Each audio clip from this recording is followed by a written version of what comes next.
が消えかかるそれがオレンジャー熱い血流れる鋼のマシン Welcome to the Super Sentai Brothers. This is episode 1 of For Your Eyes Ohranger, the internet's best and only podcast dedicated to Chouriki Sentai Ohranger. Every week we watch an episode of the show and we share our thoughts with you, the listener. My name is Matt J. With me as always is my co-host and brother Dave. Dave, how you doing today, bud?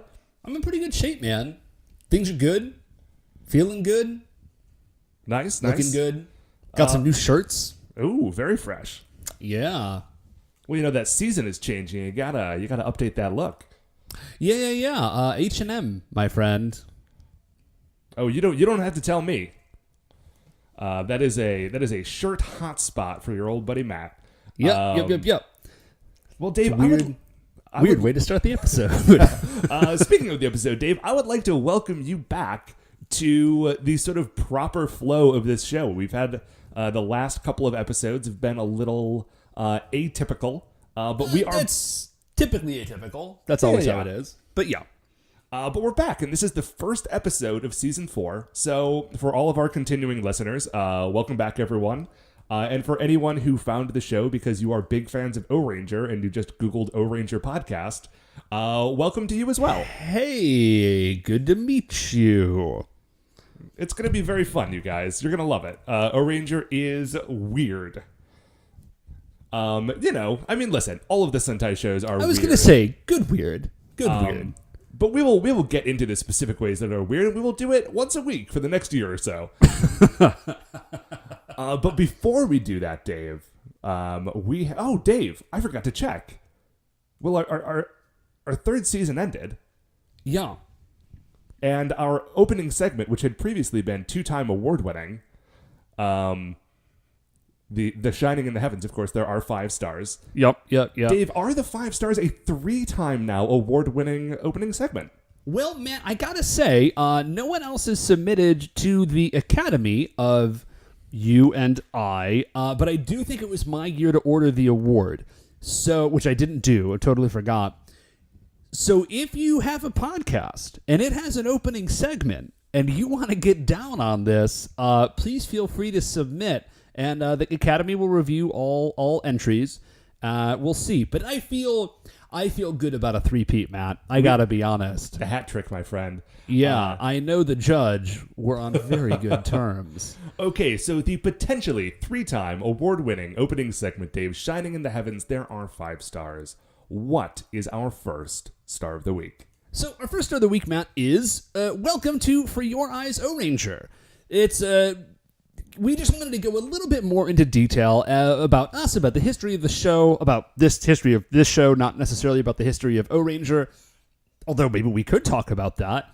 And we could have if I had done research. Yeah, kind of why we do what we do. So we started this podcast 3 years ago. 3 years ago now, and we started it, this is not a joke, because Matt was watching Die Ranger, and he thought of 2 things. He said, first of all, I need someone to share the weirdness of this show with me. And I said, well, I'll do that. And he also thought of the pun, Live and Let Die Ranger. And he said, well, that would be a great name for a podcast.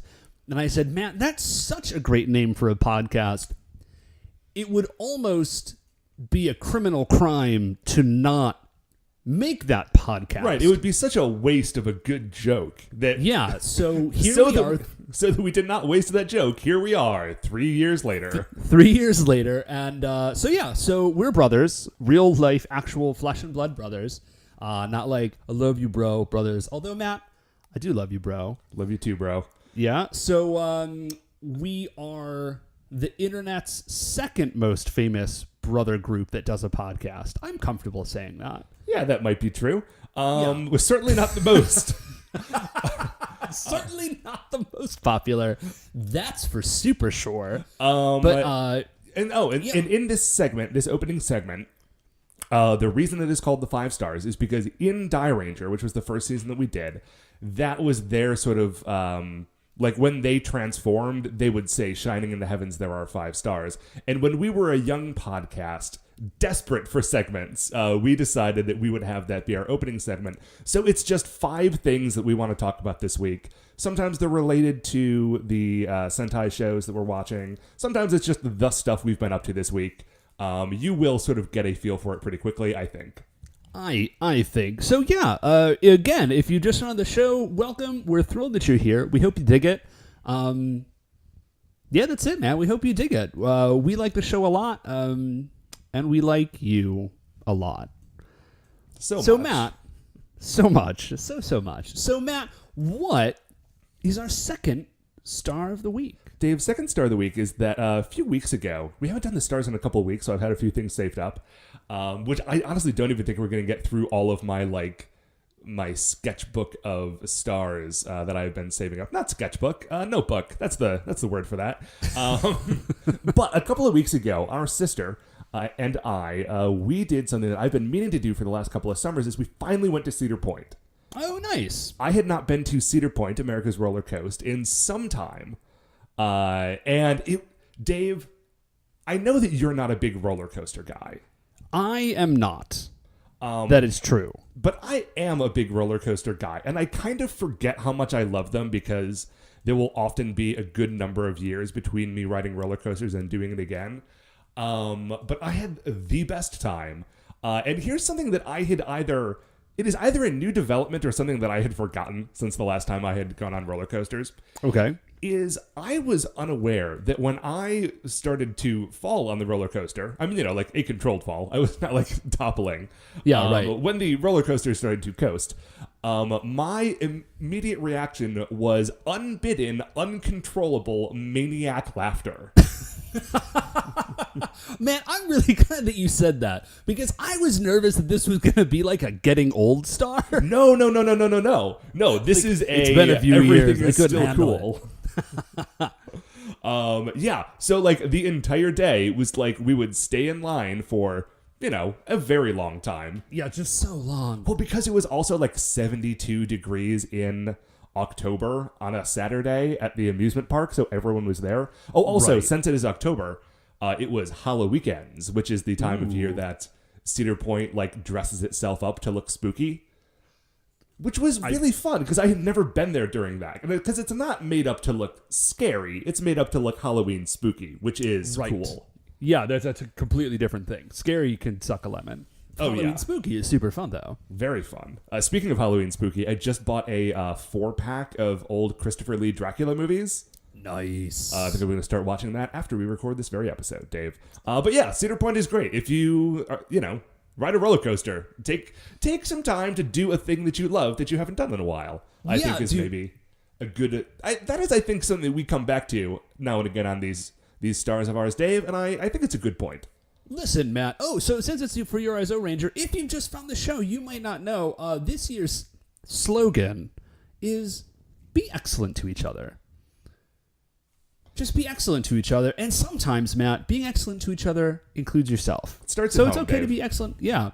So, actually, Demute. So we always used to go to, not always, but, okay, if you live in Cleveland, which we do, and there was like a school special anything, like, day out, because everybody graduated or whatever, like, you just go to Cedar Point. Like, that's what everybody does. You never appreciate the stuff that you have in your own backyard, but I remember being blown away because we would show up to Cedar Point and there would be cars in the parking lot from like Arizona and California. Like, people drove literally across the country to get to Cedar Point, and I don't think I ever kind of got what a big deal Cedar Point was, but it's actually a very big deal. Oh yeah, dude. It's got the coaster Raptor, which is head? the best ride of all time. Coaster head, is that a thing? Is that the name for that? I don't know, a thrill seeker, a life lover. There you I'm go. really not sure. But Dave, what is our third star of the week? Third star of the week, Matt, is Cuphead. Have you heard about this game? Have you seen it? Have you played it? I have not played it. I have seen it, and I am aware of it. Okay, so it's bananas. You played it? You should play it.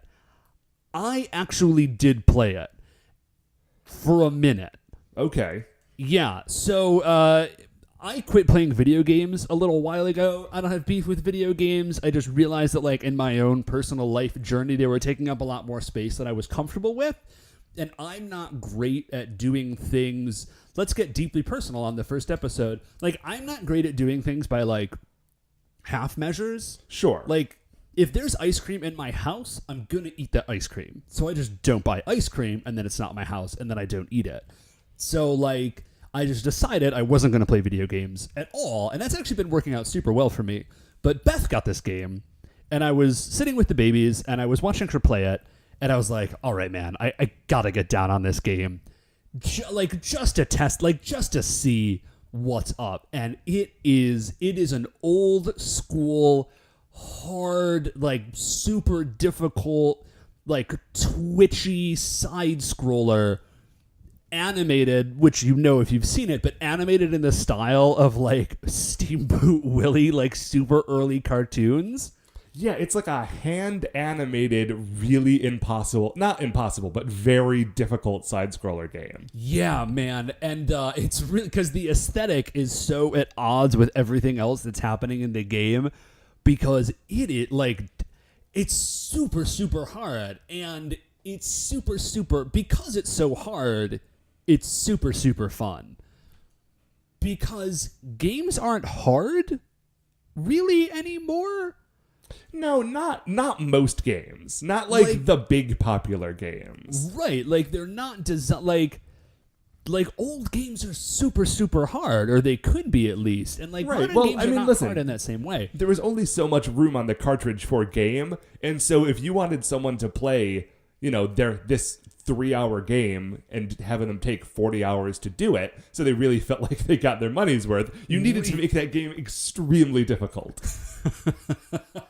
I was talking to our buddy Bill because we were chatting about this game, and he was saying that he was sort of tracking reviews of this game, and everybody who was reviewing it online that was over the age of 29 was like, "Oh my gosh, Cuphead was amazing," and everybody under the age of 25 was like, "This game is impossible and it's not fun and no one should ever play it." But you should definitely pick it up. I only played it for maybe 2 hours, and that did remind me why I stopped playing video games, because I was like, oh yeah, this is amazing. I just got settle into this guy. Yeah, I could really feel myself. So I was like, nope, I can't play it anymore. But I played it enough to give it a really solid review, which is that you should 100% pick. And it's also cheap. It's $20 or something. So nice. You should pick up Cuphead. All of you out there, you should also pick up Cuphead. There's apparently a world record for it already, which is 40 minutes, which I literally would think was impossible if I hadn't seen a man do it. Well, but Dave, I mean, the first time anyone beat the game, there was a world record for completion speed. Okay, well, that's a good point. There is a very, very fast record for completion speed. What, Matt, is our fourth star of the week? So our fourth star of the week, Dave, is that so our little sister is living with me right now. And this weekend, she had a friend to visit. It's a friend of hers from Canada that she knew from when they both lived in Korea together, right? Fun. So cool. Yeah, so this person comes down, and, it was nice. She was a nice person. It was cool that, she got to hang out with her friend and so forth. But, I don't really know her, so I wasn't really, around much this weekend. I sort of found other things to do. But the other day, I walked into the kitchen, and one of the things that is fun to do when you are hanging out with a international friend is comparing and contrasting regional potato chips. Oh, yeah. Because, the flavor wizards of different nations all went to, different Hogwarts. Yeah. You know what I mean? Some of them went to Hogwarts, and some of them went to, I was going to say the name of the American Hogwarts, but then I remembered that I only saw that Fantastic Beasts movie one time, and I don't remember anything from it, except for how weird it was. Break Bills. That's from that Magician's show, which is real, real good, and you should watch if you haven't watched it. There we go. So the flavor wizards, they have different training. They have different styles. So, different arcane specializations. So she brought some Canadian all-dressed chips, which is a good chip that has been a star on the show before, actually. I think some ketchup chips, and Katie, her sister, bought some of those weird Lay's seasonal chips, the crispy taco ones specifically. Yeah. Which taste an upsetting amount like a crispy taco. And when I say that, I don't mean it tastes like taco seasoning. I mean that it tastes like a taco. It tastes like beef and a little bit of tomato and iceberg lettuce and cheese. It's very strange. You've mentioned it. I haven't gotten around to trying them yet. I do really want to, kind of. Okay. So, different people have different regional chips and different regional practices, and that's fine.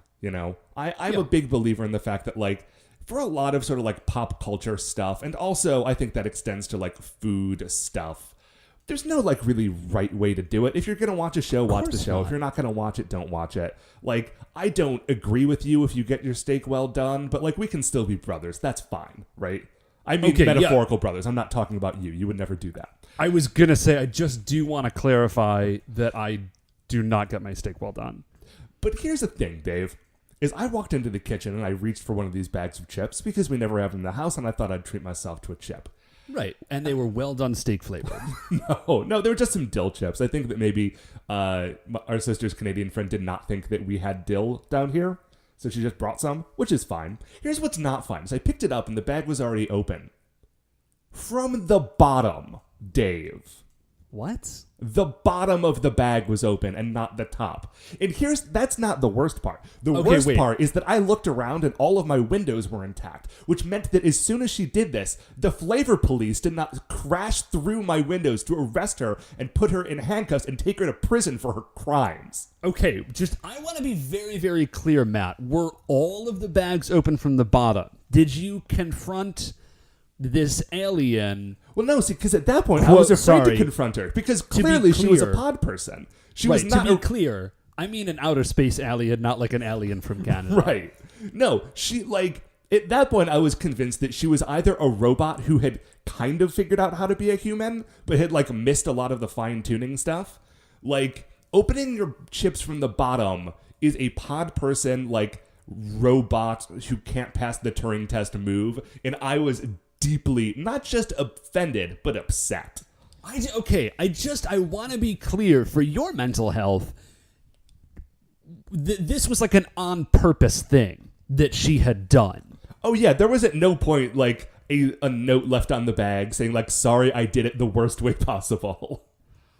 Which is the only proper way to respond to that sort of situation. Yeah, okay. Well, I was about to say if you're a Canadian and you can explain this, then do. But I realized I don't actually want that explanation, because that's a sort of like any explanation that you're going to give me is going to be some sort of like Lovecraftian horror thing that's going to make me insane just by reading it. Yeah. So keep that eldritch secret to yourself, Canada. I don't want to know. Okay, Dave, what is our fifth and final star of the week? So, our fifth and final star of the week, Matt, is what? Matt, something's just come across my desk. It's what is this? Matt, it's a baby watch.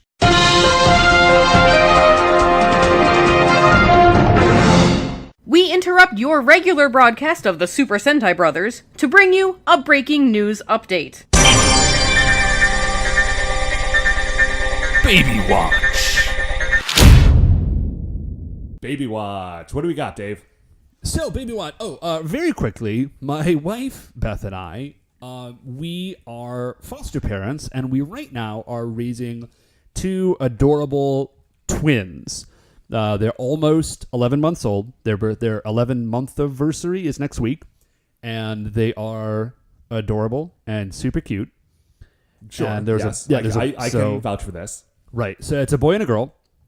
And for the sake of privacy, both because they are human beings and also because they're foster kids, and it's literally illegal for me to tell you like broadcast information about them. We call them the Buddy Bear and the Sugar Bean because he is a tiny bear and he's my buddy because he makes growly noises all the time. And Sugar Bean is a tiny bean and she's very sweet. So, like sugar.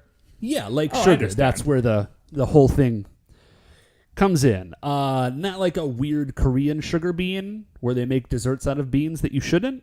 Oh, yeah. I don't know. Those desserts are pretty good, but that's not what we're here talking about. This is not Korean sugar bean watch. Right. So periodically, we just like to update people about these adorable babies. And this week's baby watch, Matt, is that Buddy Bear started walking. Like unassisted walking? Like Yeah, not just holding onto the coffee table walking? Right, no, full-on unassisted walking. He can get about, like, at a good stretch, he can get, like, 8 to 10 feet. Wow. Yeah, and he's gotten to the spot where he can walk, and then he can pause himself, and then keep walking, which is really good, because when he first started, he would sort of, like, start walking, and then the momentum would get the better of him, and then it was only a matter of time, before he crashed. But now he can, like, walk and stop and keep walking. Turns. He's Zoolander in this way. Like, turns are really giving him trouble. Like he could turn right but not left? Well, yeah. If he was like an ambidextrous Zoolander, he can't turn either direction. He's very bad at turning. But in a straight line, boy howdy, he's doing a really, really good job. Just moving right along. Yeah. So that's this week's Baby Watch. Matt, let's go watch the first episode. Now, it feels weird when I do it. You have to do it. Yes, Dave, today we are watching episode 1 of Chouriki Sentai Ohranger. It is Invasion 1999. We're going to go take a break and watch that, and we will be right back.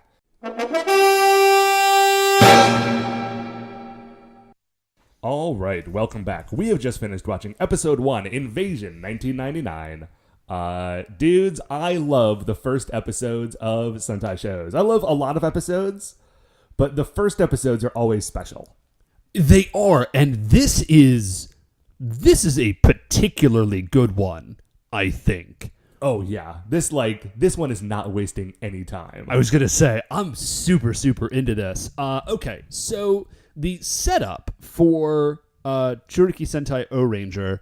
Am I saying that right, Matt? Chouriki, right? I think you are. If you know, if we need to adjust as the show goes on, we will have another 47 episodes. Yeah. So the setup for Ohranger is that the Machine Empire Baronia, which are like Decepticons, basically they're non-transforming Decepticons. I think it's Baranoia. Oh, that's weird, but okay. Hey, listen. Oh, like Paranoia, maybe? I don't know. Machine Empire Baranoia is invading Earth, and they are a like super powerful machine, like sentient machines, and they are going to I already said it, they're going to invade Earth, which means this year is a science year. If you are new to Super Sentai, if you just kind of found the show, basically there's two very broad flavors of Super Sentai, and there's sciencey Super Sentai shows like Super Science, and there's like magical shows. Yeah. So last year we had magic. Kaku Ranger was magic. Jetman was science, and Die Ranger was magic. So we are. I think they kind of like not like all the time, but I feel like they bounce back and forth with a pretty good sort of rhythm, at least in this era of the show. Yeah. Now we actually find out pretty early on, so I don't feel like I'm spoiling anything by saying this, is that the Ohranger team is powered by ancient super civilization tech. So it's actually it's kind of a cool blend. Like, it's science, but it's a little bit magic-y, maybe? Yeah, it's very cool. We'll get into more of that when they explain what Chouriki is in episode 2 of the show. Okay, I haven't watched that yet. Man, I love... I have a sort of embarrassing love for the ancient super civilization. It's just like it's one of my all-time favorite tropes. Like, if you want to hook me in, like that's a really solid way to do it. And be like, things are okay now, but 1,000,000 years ago they had nanobots. Like, yes, I'm down immediately. So this show, it starts off and it gives you like a cold open. It's like a quick 10-second thing that says the Machine Empire Baranoia is plotting an invasion of Earth, and like the only people who can stop them are the ancient technology-powered superheroes Ohranger. And then we go into the opening scene, or the opening credits. And we'll talk about it just this one time, Matt, although it's good. I normally take a little bit of time to get into the song. Saying, this first episode is really setting this show up to be a home run for me. I hope the rest of the show pulls through. Like, I have no doubt that it'll be good, but I'm already super psyched. Yeah, I normally take a little bit of time to warm up on the opening themes. This one, I'm immediately down. Like, it's good. It's very good.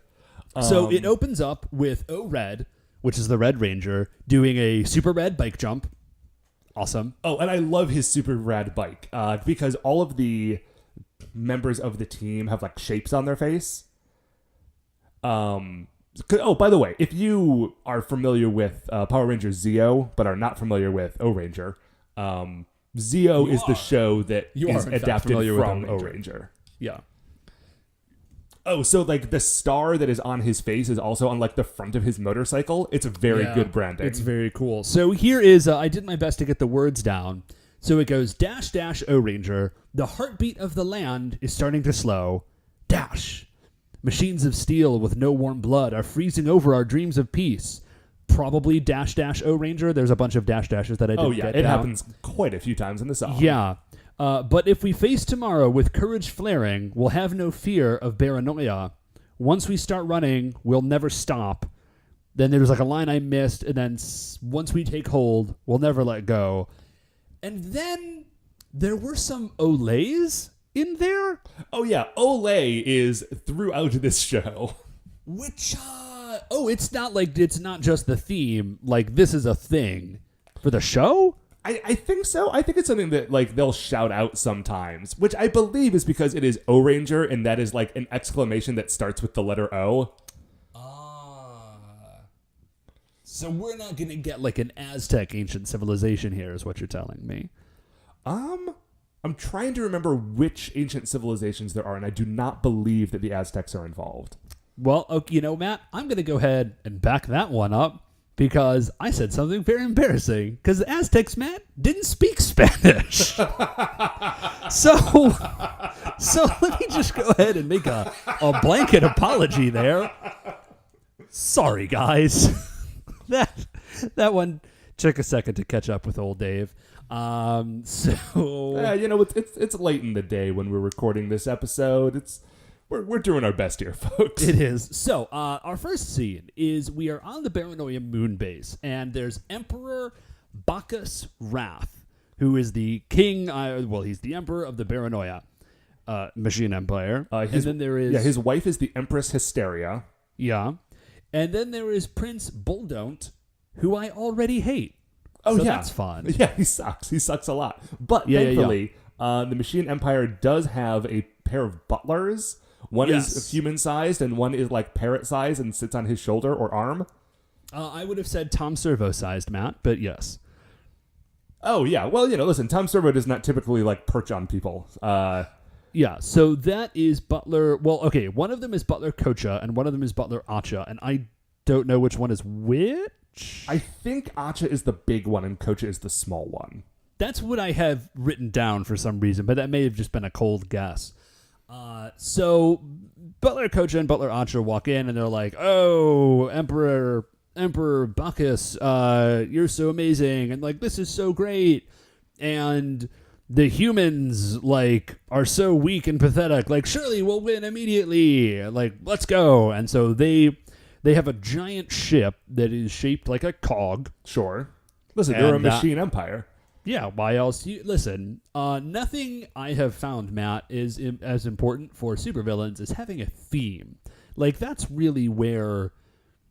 If you don't have a brand, Matt, ultimately, what do you have? Nothing, You're Dave. just...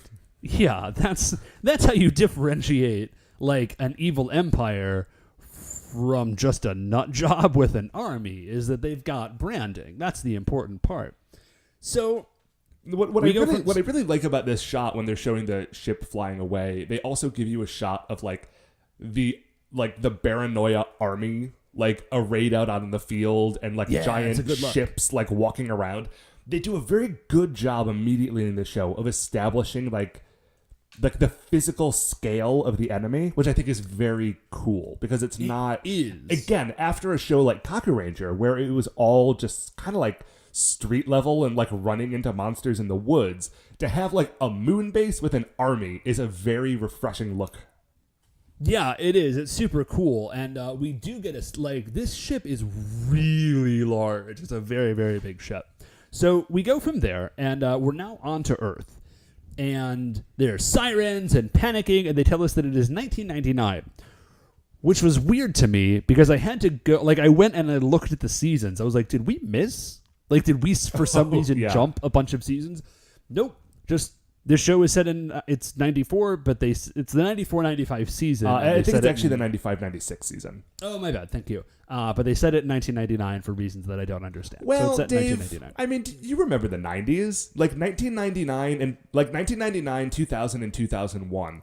Any movie, TV show, video game, whatever, that was created prior to those years often used one of those 3 years as saying like, oh, it's like the future, but it's not like the future. This is like what could happen in a couple of years. Right, but okay, here's the thing. They do this show every year. Like, guys, at 1999, was it like a super long ways away? No, and I think what's really funny is that at some point there is going to be a crossover movie between Ohranger and Ohranger. And, like, Ohranger was not set in 1998. It was set in 1994 when they made that show. Right. So, like, they just jumped. Okay, so I guess my ultimate question is every Sentai series after Ohranger just set 4 years in the future? No, because I remember Time Ranger is set at because Time Ranger came out in the year 2000, and it was definitely set in the year 2000.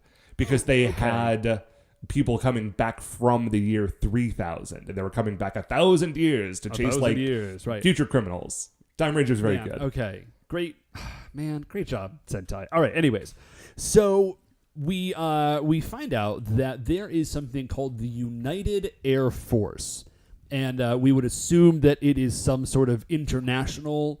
We don't know because we only ever see, if it is international, we only ever see the Japanese contingent of it, at least in this first episode.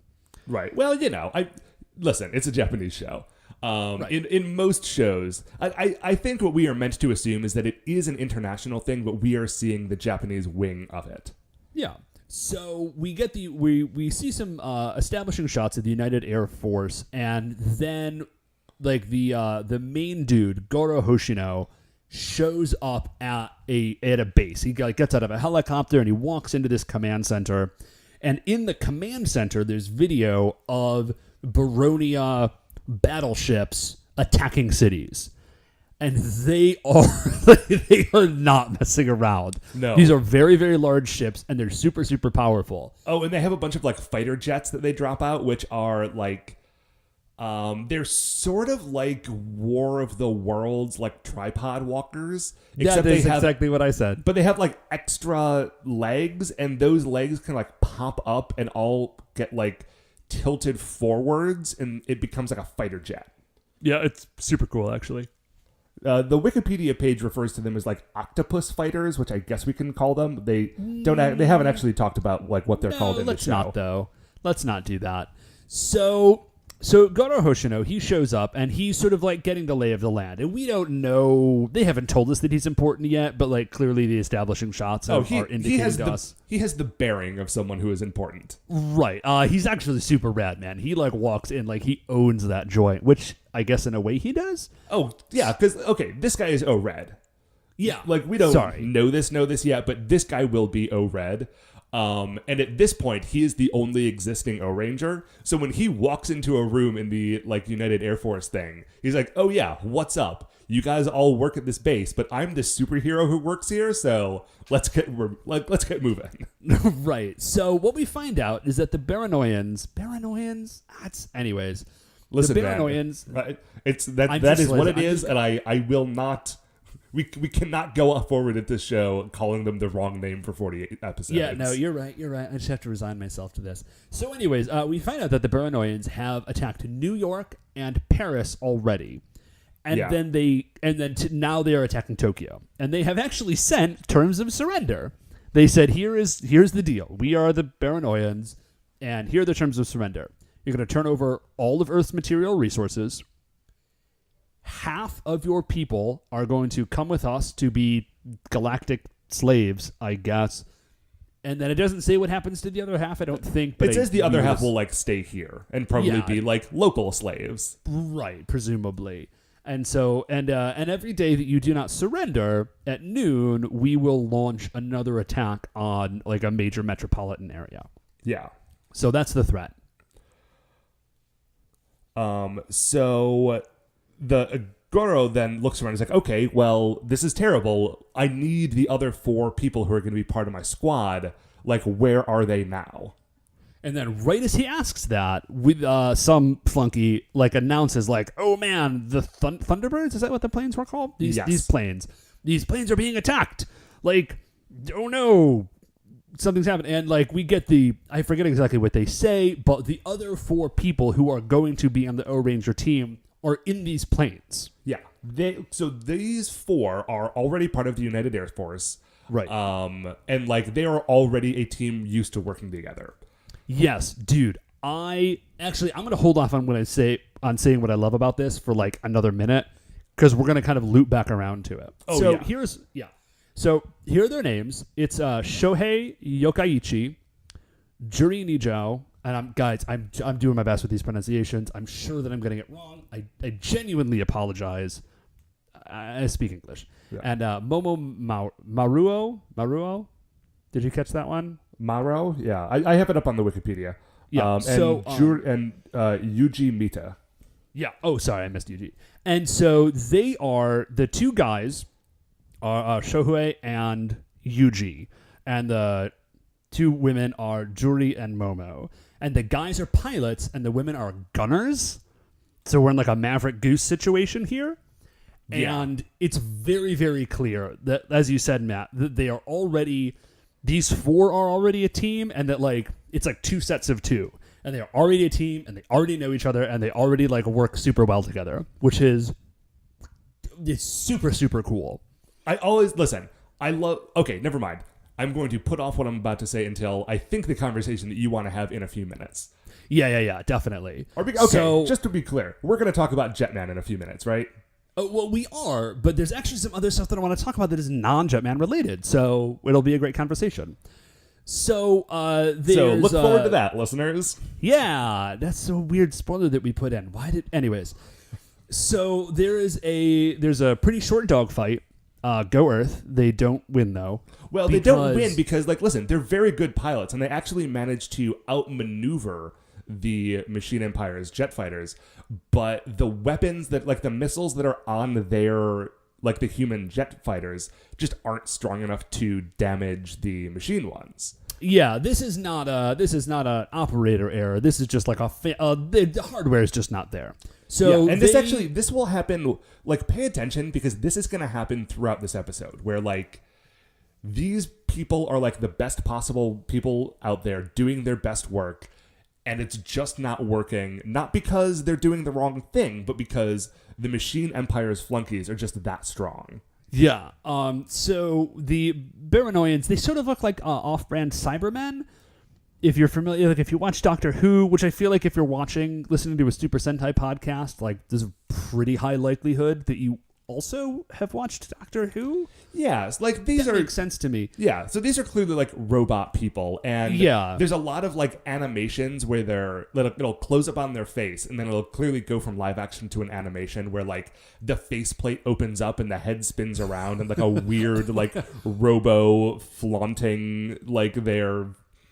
I don't know what the move is, man. It's creepy. I'll give them that. Yeah. So, well, Matt, what you say is that there's a bunch of animations. So what you mean is that there is an animation that they use a bunch of times. Well, but that yeah, is true. These dudes, they look like off-brand Cybermen. And also when they move. Which is kind of amazing.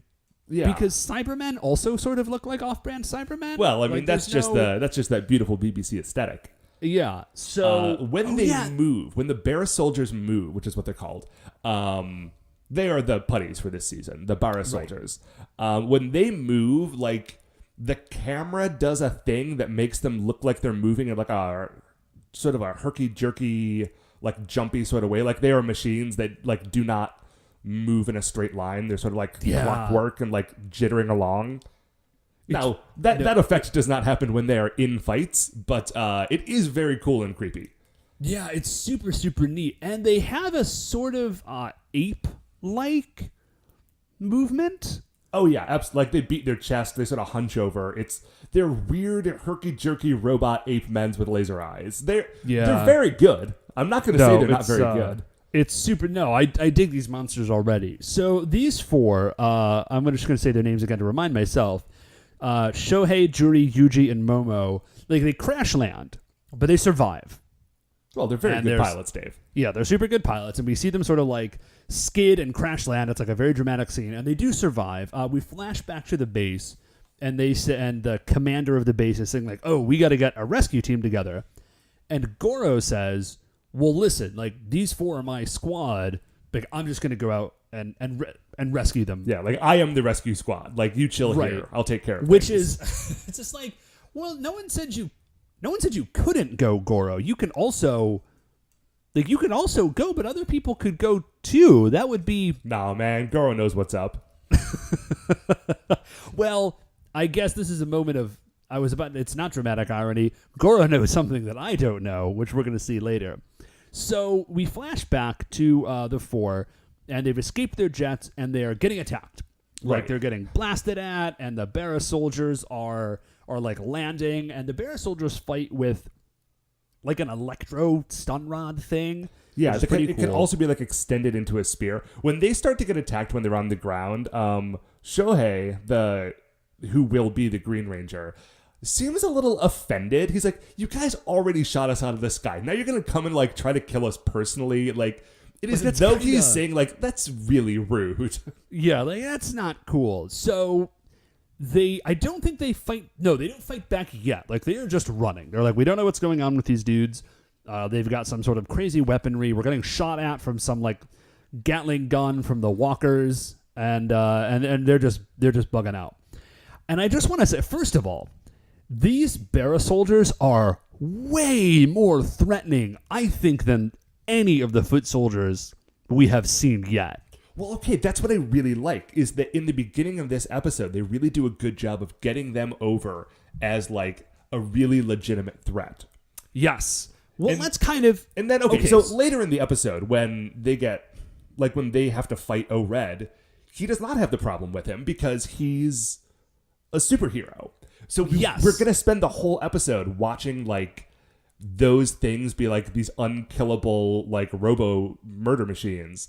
And then we get to see, and this is how strong the O-Rangers are. Like, they are the people who can actually deal with this. It's super satisfying. It's a really, really good setup for this show. Like, it's a really impressive piece of storytelling.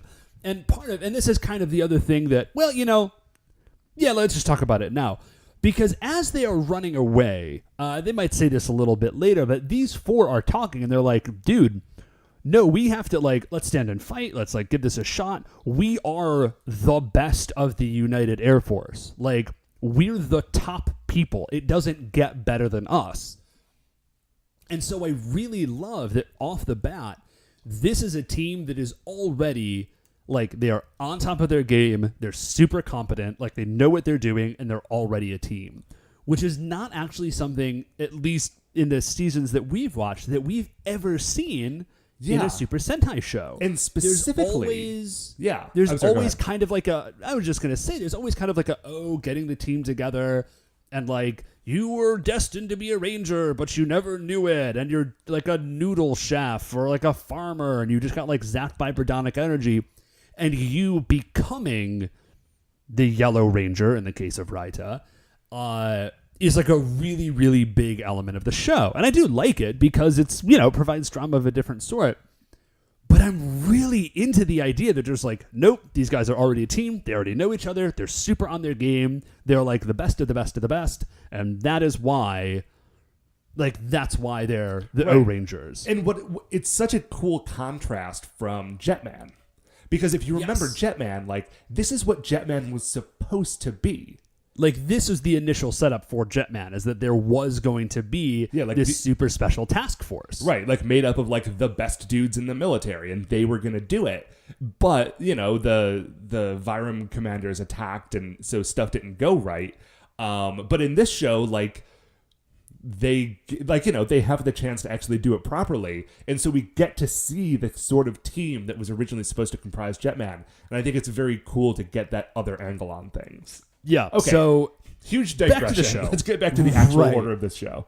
Okay. So they are running away, and they dead end at a cliff, and they one of them grabs a vine swing. Okay. And executes a truly astonishing, Tarzan level, like, 80-foot vine swing across this ravine. Here's what I love about this vine swing, Dave.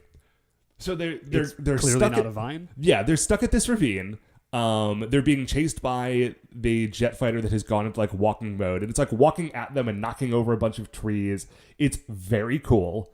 It's super cool. Again, does a really good job of really displaying the scale of everything. Yeah. So it's the Blue Ranger finds what's his name again? Right? Yuji. Yeah. So Yuji sees a vine and he's like, okay, here's what we're gonna do, and like hops on the vine.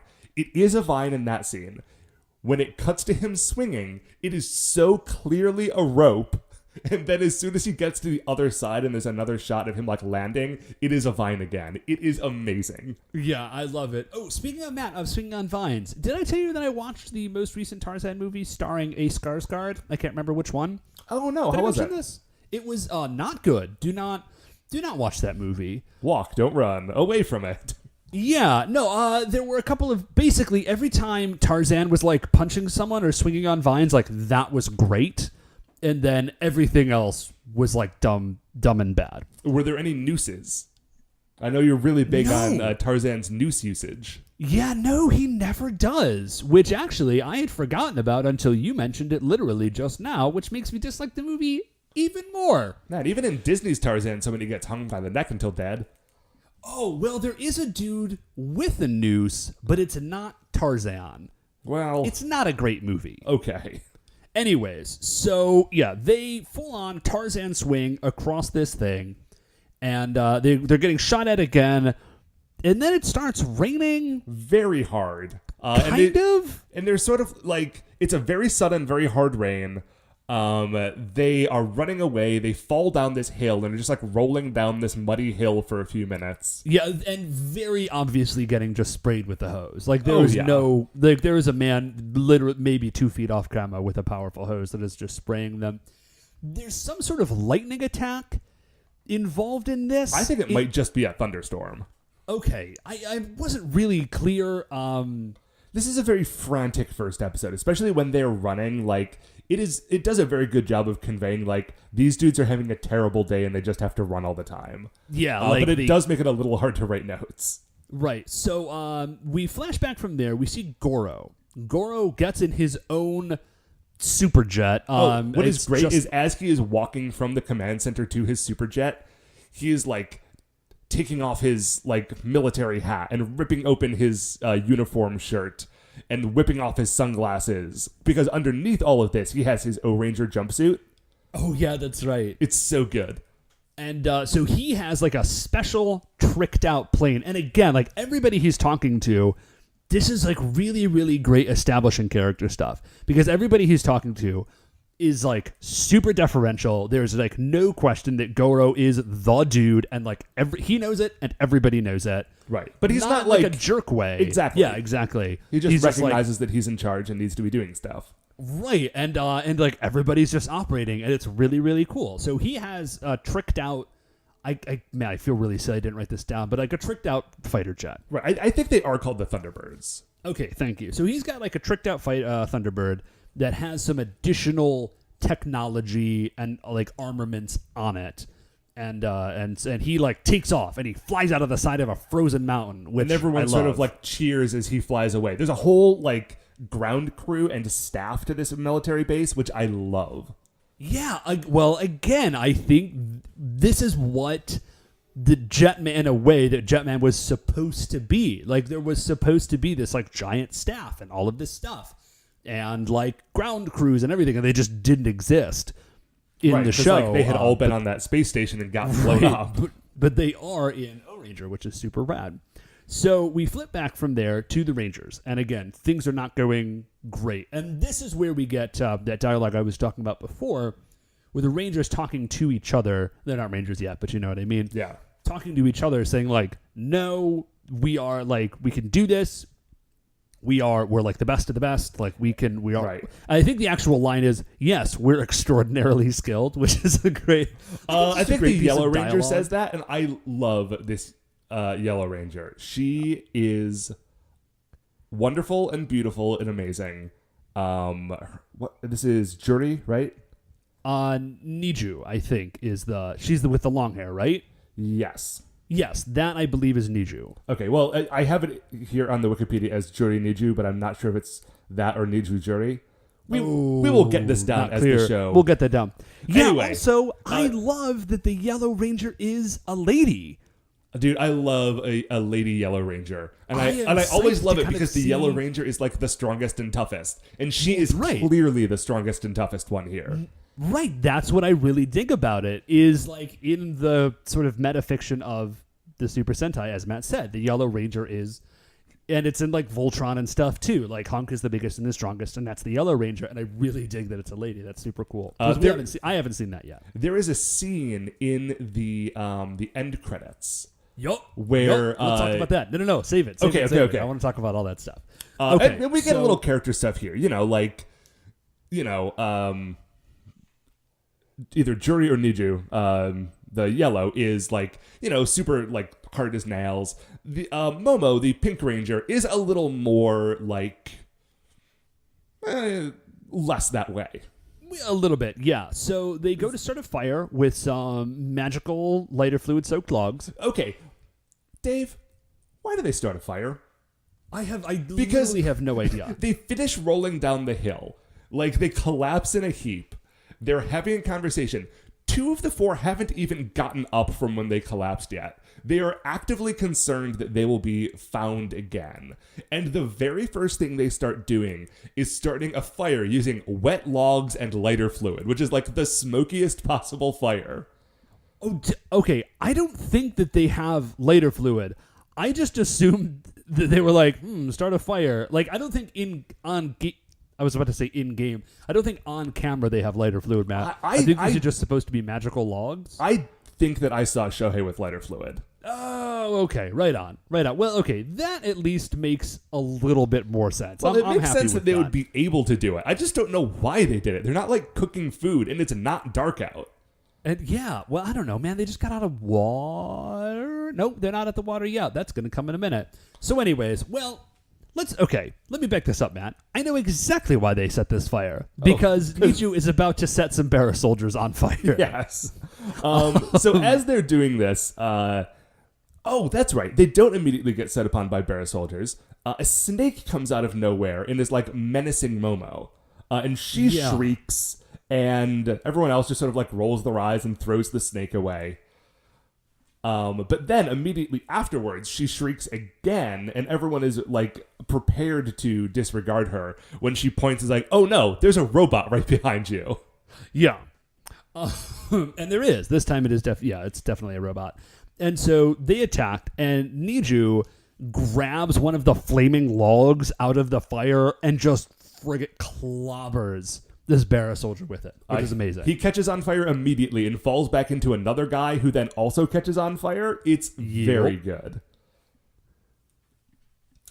They have a lot of trouble in this fight because they just don't have any equipment, and these dudes are robots, and so like punching them doesn't work. And so like the Barra soldiers are like throwing spears at them and like shooting energy nets and trapping Momo against a tree. And then one of them shoots like a throwing star out of its mouth, and it like cuts down another tree. It sticks into a tree. It doesn't cut down a tree. It cuts down a tree and then sticks into another tree. That is how angry it is at all trees. Thanks, I missed that one, Matt. So Niju gets electrocuted. Then somebody grabs the electromace and then uses the electromace on one of the Barra soldiers, which is totally awesome. Yeah, so then they're all sort of gathering up these electromaces and walloping the Barra soldiers. Yeah, and then one of them, I think it's Shohei. I'm not totally sure about that though.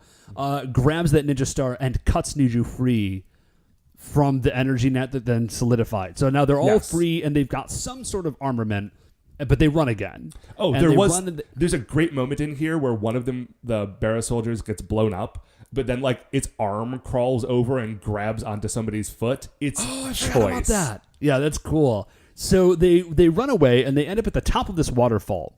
And when they're at the top of the waterfall, it's very, very, very, very large. It looks like the Niagara Falls. It is massive. Yeah. And then they jump off of it and land in the water. And then, but like once they're down in the water, Like, you can see the top of the waterfall that they just would have jumped off, and it's not. They just have very two different establishing shots. Yes. Which I get, but let's have some consistency.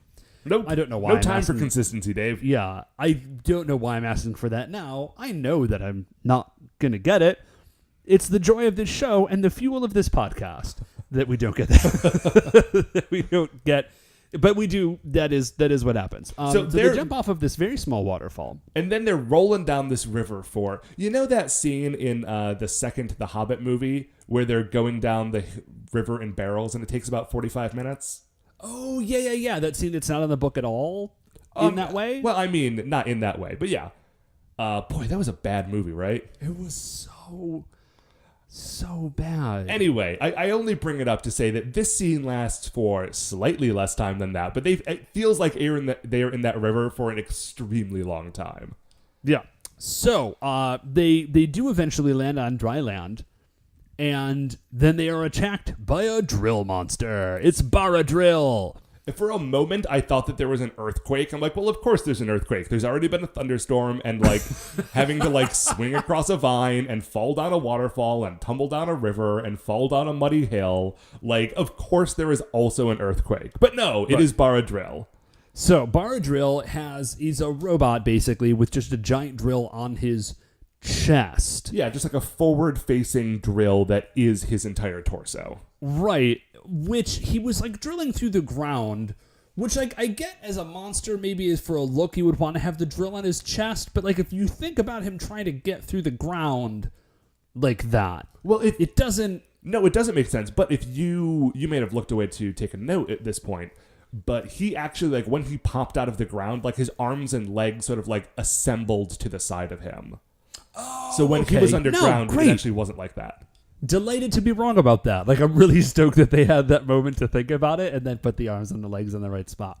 So we see a shot of Goro, and he is in this souped-up Thunderbird, and he is taking out the fighter jets, the Bara fighter jets. Yeah, so he's got like a Chouriki laser cannon on the front of his fighter jet and is able to knock it down. He radios back to base and is like, dudes, that laser is great. It is even stronger than we thought it was. And the entire base like erupts in applause. Which, again, it's a tiny moment, but I really dig it. That like, well, we were pretty sure that this thing was going to work, but we did not know for certain exactly like what was going on with this ancient tech. Like, we just kind of slapped it on there and hoped that it worked, and it did, which is great. This is also where we meet the chief of staff.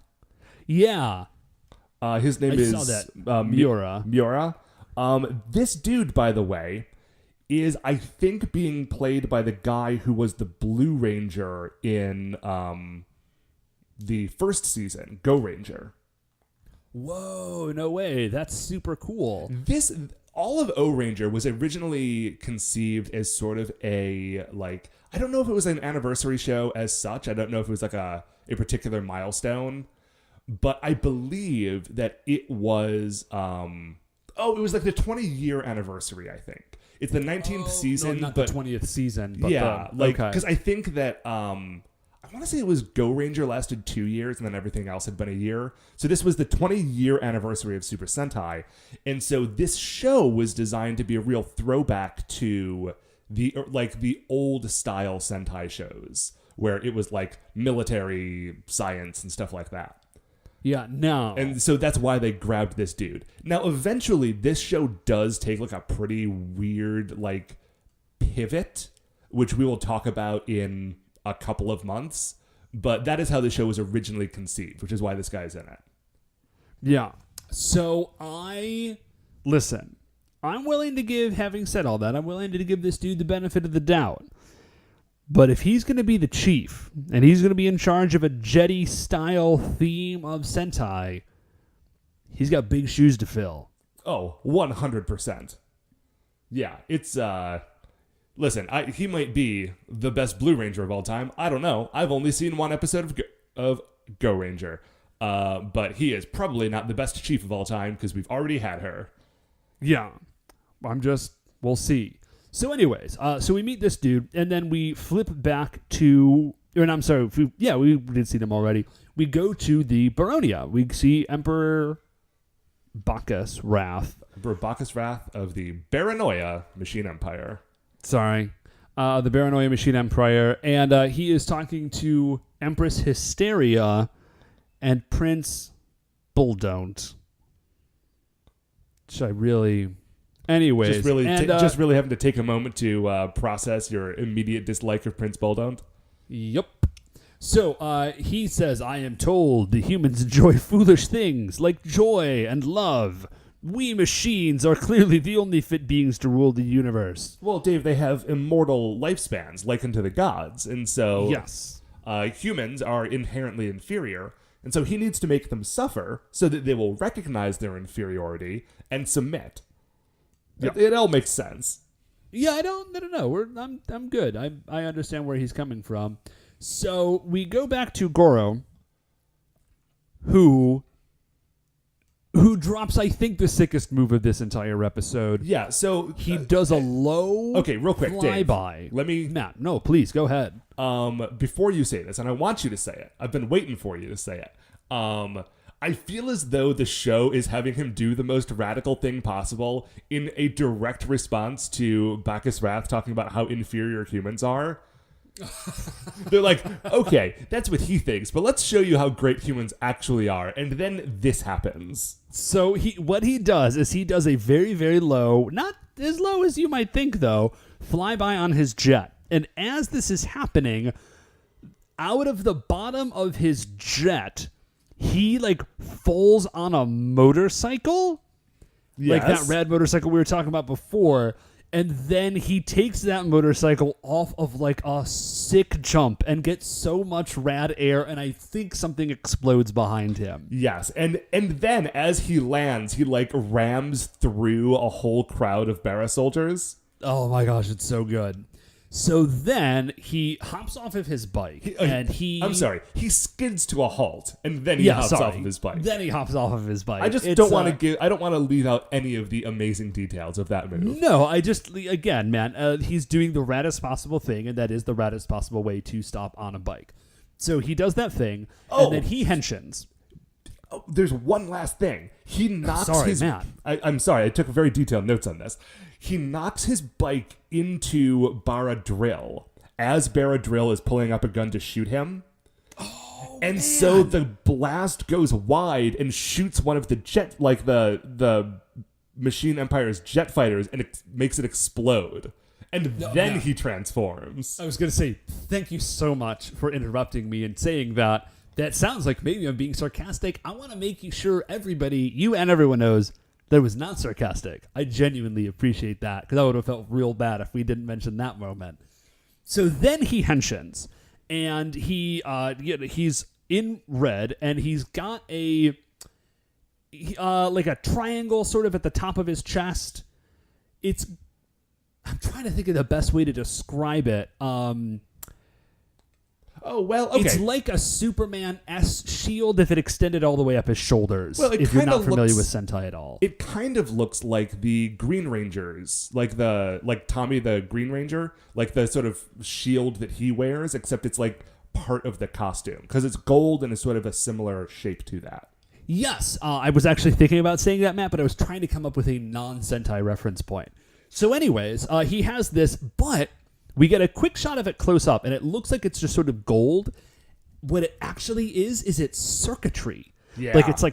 It's circuitry on this thing, because, again, the Ohrangers are like an ancient super science thingy. So I'm super looking forward to see what's going on with that. It's super great. He's got, the star shape, for his, mask that he sees out of. Yeah. The actual transformation sequence I really like. He's got two bracelets, and a thing pops off of either of them, and he sort of fits them together in front of him. And then it cuts to a scene where it's all black, and this green energy web envelops him, and then the suit sort of forms from the ground up. It's totally rad. Yes. So and then you know who else thinks it's actually super rad is the rest of the Rangers. Oh. They see him and they're like, wow, we're not sure what's going on, but what is up with that dude? That guy's awesome. Love it. So, Red rolls up to the Bara soldiers, right? Yeah. rolls up to the Barra soldiers and starts wrecking shop, which we talked about very briefly before, and it's such a great piece of like very quick visual style shorthand storytelling that we saw these 4 humans who were, like we said, like the best of the best, and it was established like they're really, really good and they're like the top of the line, and they couldn't fight these things.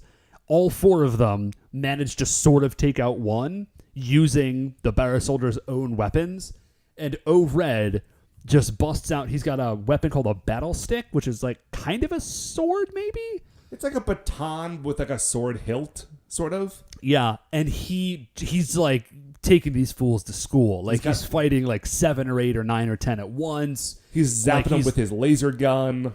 Well, the King Blaster, Matt. He's zapping them with his King Blaster. Yeah. He does also have a King Smasher where he fits the hilt of the battle stick into the like a flipped up part of the King Blaster to make like a rifle sort of deal. Yeah, it's a cool moment.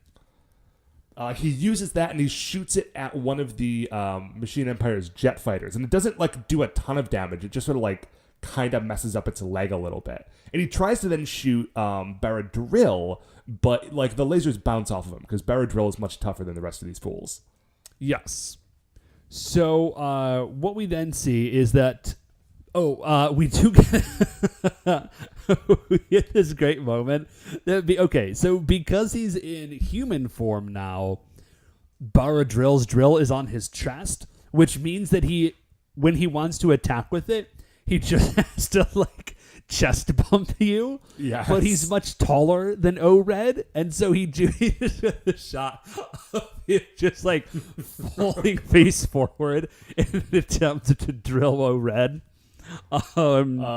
It is beautifully clumsy. He does manage to hit him though, and O-Red gets like knocked back into the side of the quarry, and a bunch of like boulders roll down the hill and land on him, and he's buried underneath this pile of rocks.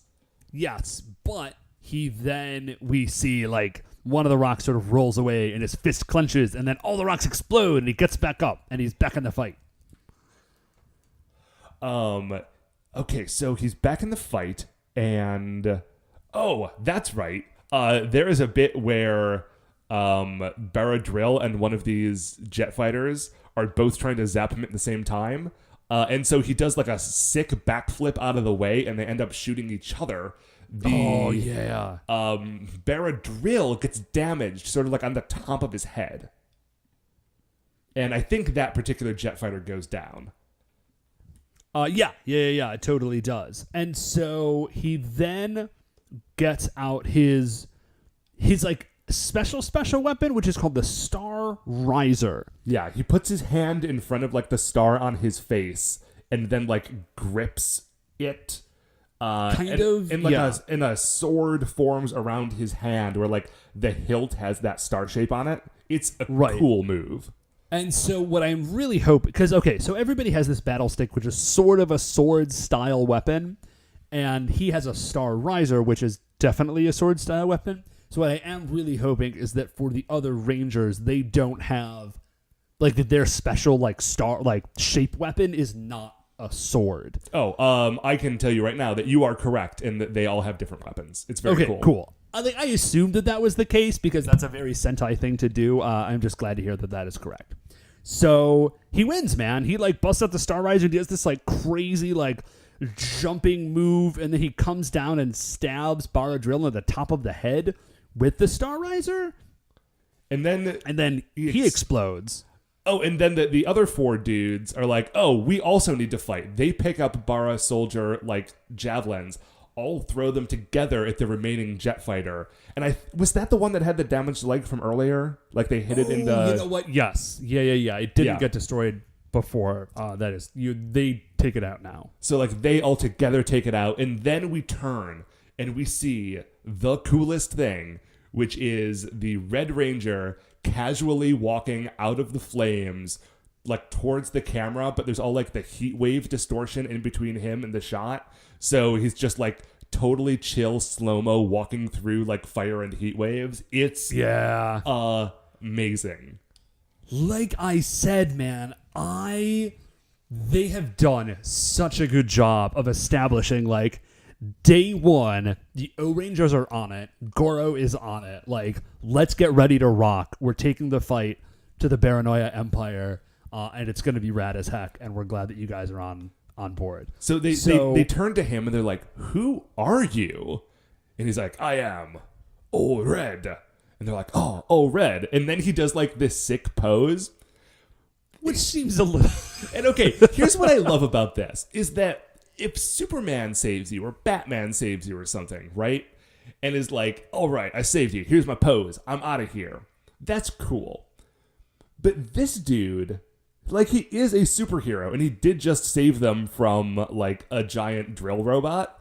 So, like, I get the idea of, like, sort of doing a moment, but also, like, like, he came to pick these guys up to bring, like, have them join his program.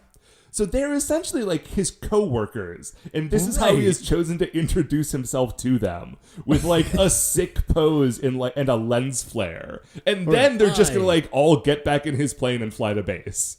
It's like, I am the new boss. Yeah.